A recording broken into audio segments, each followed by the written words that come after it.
यार गांव के लिए रुकना होगा तो आज अगर अच्छा लगा तो जोरदार ताली बजा देंगे। क्या बात है, जोरदार। खुशी जी आपकी लंबाई मुझे बहुत पसंद आती है। आपके जैसा लड़का रहता चिलार गांव में, आप भी लंबी रहे तो लड़का प्यार कर जाता है।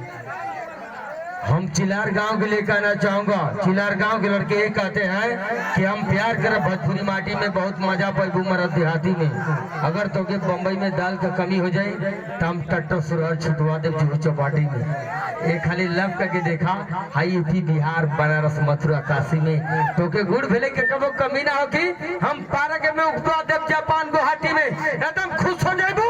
हाई मरद पाके भोजपुरिया जीवन साथी में सुहाग रात का गोइठा का धुआं का जब तो के मच्छा ना खा खड़िया की बात